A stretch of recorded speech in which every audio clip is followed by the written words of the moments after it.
हाय नमस्कार मित्रांनो, आज आपण पाहणार आहोत की आपल्याला जर हयातीचा दाखला ऑनलाईन काढायचा असेल तर तो आपण कशा प्रकारे काढू शकतो।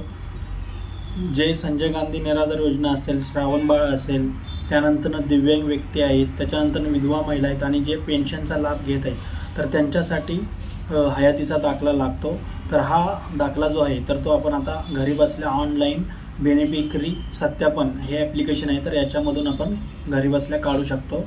आणि हा दाखला काढत असताना जर तुम्हाला काही एरर येत असेल तर तुमच्यासाठी तुम्हाला काय करायचं तर तेही आज आपण या व्हिडिओतून पाहणार आहोत। तर चला आपण पाहूया की कशा प्रकारे आपल्याला हयातीचा दाखला ऑनलाईन काढता येतो। सर्वात अगोदर तुम्हाला इथे तुमच्या मोबाईलच्या प्ले स्टोअरवरून तुम्हाला बेनिफिशरी सत्यापन आहे हे ॲप्लिकेशन तुम्हाला इथे डाउनलोड करून घ्यायचं आहे। तर तुम्ही बघू शकता जो हा ॲप्लिकेशन आहे तर तो ऑलरेडी मी इथे डाउनलोड करून घेतला आहे। तर तुम्हाला हा ॲप्लिकेशन इथे तुमच्या मोबाईलमध्ये डाउनलोड करून घ्यायचा आहे। त्यानंतरनं आपल्याला इथे आणखीन एक ॲप्लिकेशन जो आहे आधार फेस RD, तर हाही ॲप्लिकेशन आपल्याला इथे आपल्या मोबाईलमध्ये डाउनलोड करून घ्यायचा आहे। तर आपल्याला इथे आधार फेस RD हा ॲप्लिकेशन इथे डाउनलोड करून घेतल्याच्या नंतरनं तुम्हाला पुन्हा बेनिफिशरी सत्यापन ॲप्लिकेशन आहे तर हा ॲप इथे ओपन करून घ्यायचा आहे। इथे ओपन केल्याच्या नंतरनं इथे पहिल्यांदा तुम्हाला लँग्वेज सिलेक्ट करा ऑप्शन येईल, तर इथे सिलेक्ट करून घ्यायचं। त्यानंतरनं खाली इथे प्रोसेस्ड फॉर डिव्हाइस रजिस्ट्रेशन इथे खालती तुम्हाला ऑप्शन पाहायला मिळेल, तर इथेच तुम्हाला क्लिक करायचं आहे। इथे क्लिक केल्याच्या नंतरनं पुढे तुम्हाला इथं तुमचा आधार कार्डचा नंबर, मोबाईल नंबर किंवा इथे जीमेल ID तर इथे ऑप्शन दिलेले आहेत। तर इथे आपण स्वतःचा आधार कार्ड नंबर, मोबाईल नंबर टाकून घेऊ शकता।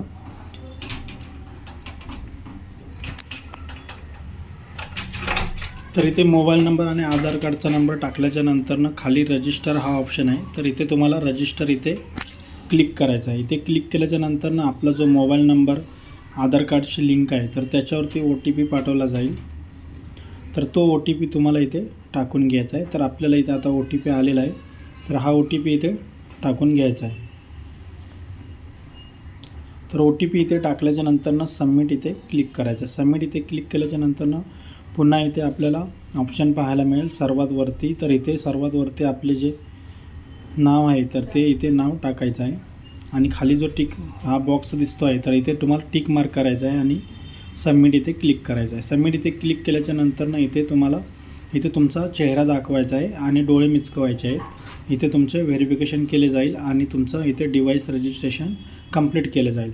डिव्हाइस रजिस्ट्रेशन कंप्लीट झाल्याच्या नंतर तुम्हाला इथे 4 ऑप्शन पाहायला मिळतील। तर जे इथे महाराष्ट्र ऑप्शन आहे तर आपल्याला इथे महाराष्ट्रामधला हयातीचा दाखला काढायचा आहे, तर ते इथे महाराष्ट्र इथे आपण सिलेक्ट करायचं आहे। इथे सिलेक्ट केल्याच्या नंतर इथे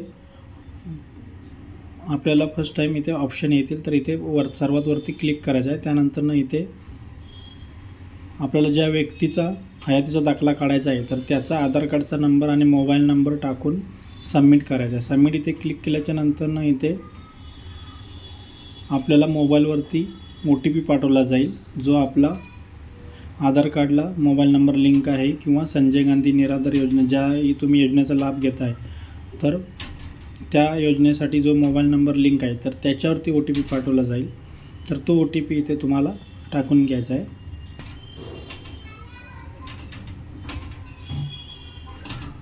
तर इथे OTP टाकून सबमिट इथे क्लिक करायचं आहे। इथे सबमिट इथे क्लिक केल्याच्या नंतर ज्या व्यक्तीचा आपण हयातीचा दाखला काढणार आहे तर इथे तुम्हाला टिक बॉक्स दिसतं आहे, तर टिक मार्क करून स्कॅन इथे क्लिक करायचं आहे। आणि ज्या व्यक्तीचा आपण हयातीचा दाखला काढणार आहोत तर त्या व्यक्तीला इथे समोर चेहरा इथे मोबाईलमध्ये त्याचा इथे स्कॅन करायचा आहे। तर इथे थोडा नेटवर्कचा इश्यू असल्यामुळे इथे पुन्हा तुम्हाला ओके इथे करून पुन्हा एकदा स्कॅन इथे क्लिक करायचं आहे। स्कॅन इथे क्लिक केल्याच्या नंतरनं इथे चेहरा तुम्हाला इथे दाखवायचा आहे ज्या व्यक्तीचा आपण हयातीचा दाखला काढायचा आहे।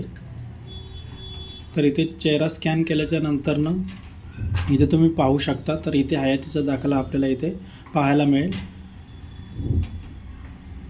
तर याचा स्क्रीनशॉट तुम्हाला काढून घ्यायचा आहे किंवा इथे याचा फोटो मारून घ्यायचा आहे।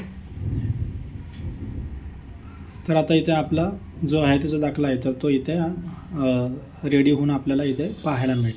तर त्यानंतर तुम्हाला इकडे पाठीमागे यायचं आहे आणि जो आपलं जे सर्टिफिकेट आहे बेनिफिशरी ही बेनिफिशरी सर्टिफिकेट, तर इथे तुम्हाला जो तुमच्या मोबाईलवरती एक मेसेज येईल आणि त्याच्यामध्ये जो BSE ID 16 नंबर जो नंबर आहे तर तो नंबर इथे तुम्हाला टाकायचा आहे.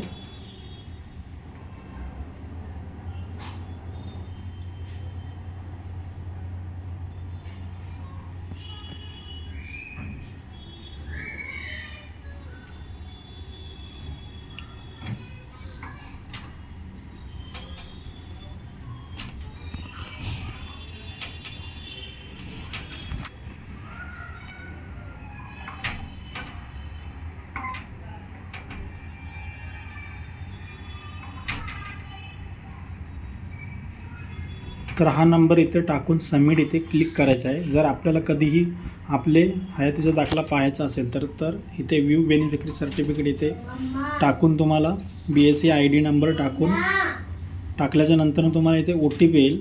तर तो OTP तुम्हाला इथे टाकायचा आहे.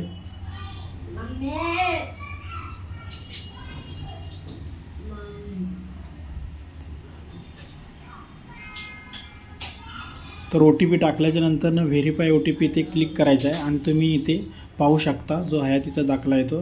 तर तुम्हाला कधीही पाहायचा असेल तर तो तुम्ही इथे पाहू शकता. जर तुम्हाला काही एरर येत असेल तर तुम्हाला पुन्हा ह्या ॲप्लिकेशनमधून ट्राय करायचं आहे. कधी सर्व्हर डाऊन असल्यामुळे प्रॉब्लेम येऊ शकतो. ज्यावेळेस तुम्ही आधार कार्डचा नंबर आणि मोबाईल नंबर टाकता त्यावेळेस पुढे OTP वगैरे येण्याला प्रॉब्लेम होतो. तर तुम्हाला ट्राय करत राहायचं आहे ॲप्लिकेशनमध्ये आणि तुम्हाला इथे हयातीचा दाखला काढून घ्यायचा आहे. तर मित्रांनो, अशा प्रकारे तुम्ही तुमचा हयातीचा दाखला घरी बसल्या काढू शकता.